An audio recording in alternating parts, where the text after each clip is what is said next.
Hey Rockhounds, Dirtman here again with another special report. Today, I've come to the banks of the mighty Susquehanna River in Lancaster County to check out something quite special geologically.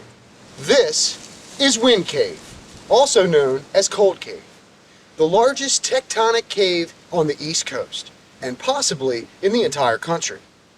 And unlike every other cave I've ever been through, this cave wasn't carved by water. Located between the Martic Fault here to the north and the Tiquan Aniform here to the south, this cave was formed by bedrock settling, creating fissures which split apart these walls following 3 sets of joint systems. But there could be many more. With over 1,000 feet of passageways large enough for humans to fit through, the cave actually extends much farther into this hillside.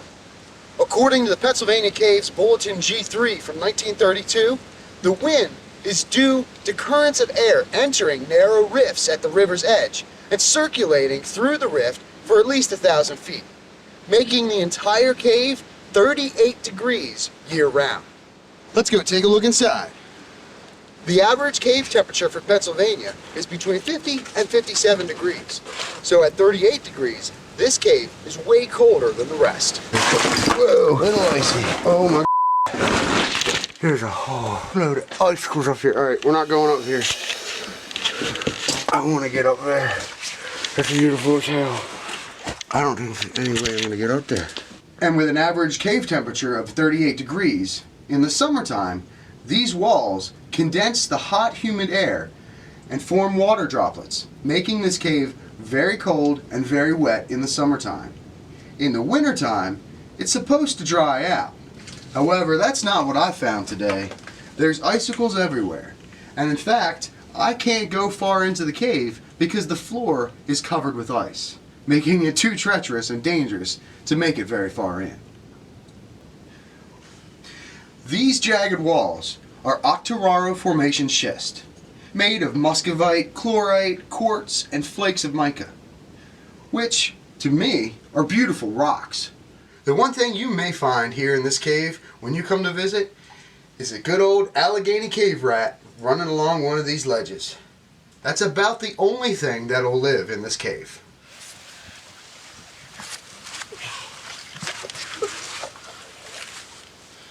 But this cave has another special distinction. It's known as a Bernie map cave. February 12th marks the 72nd anniversary of when Bernie Smeltzer first mapped this cave. I sat down with Central PA Rock and Mineral Club member Elise to find out more about the legendary Bernie Smeltzer. Every time I see something like that, I can recognize a Bernie map immediately. And Bernie was an accountant in Red Lion by trade, but he had been doing cave mapping since, I guess, the 50s. This is Bernie Smeltzer in the 1948 Red Lion High School yearbook.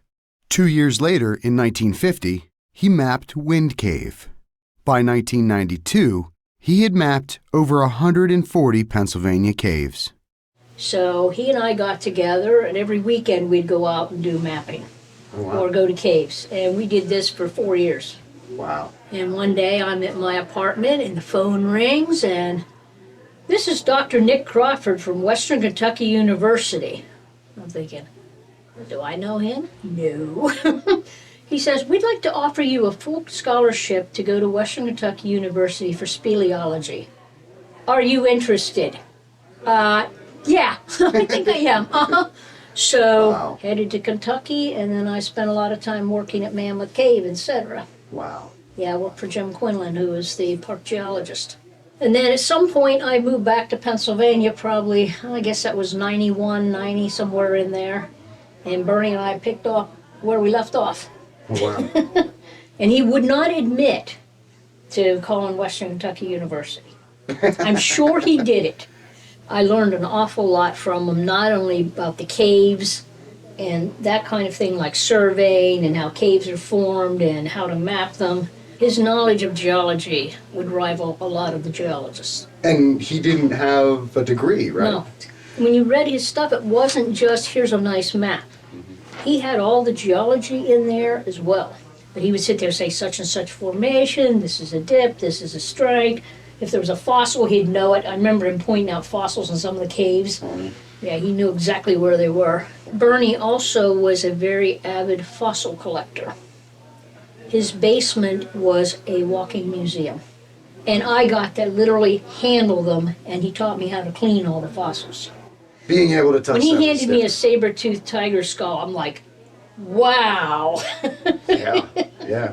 A lot of those types of fossils in Florida came from swamps. Like, That's you know, what he they're- was doing, snorkeling, swamps.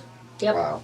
His collection of fossils is in the Natural History Museum in New York. A lot of his cave maps are spread throughout the state. And but there were over 140, Oh, yeah. supposedly, that he had mapped. I have a couple, but I don't have many of them. Wow. He died, unfortunately, in 1992. Yeah, unfortunately. He was supposed to meet me at Woodward Cave, and I went there Friday when we were supposed to meet, and a member from the grotto showed up and was like, "Where's Bernie?" I had some bad news. Oh, he had a heart attack this afternoon and died. And I was like, what? Oh, wow. Yeah, it's a serious loss to Pennsylvania. Bernie was a really nice guy, and I miss him a lot. I really do. Well, thank you. Well, I thank you. appreciate it. This has been great. Thank you for all the knowledge on Bernie. Yeah, like I said, he's a character. I'm Dirtman, and that's my special report, bringing the geology to you. From here at Wind Cave in Lancaster County, back to you, Brittany.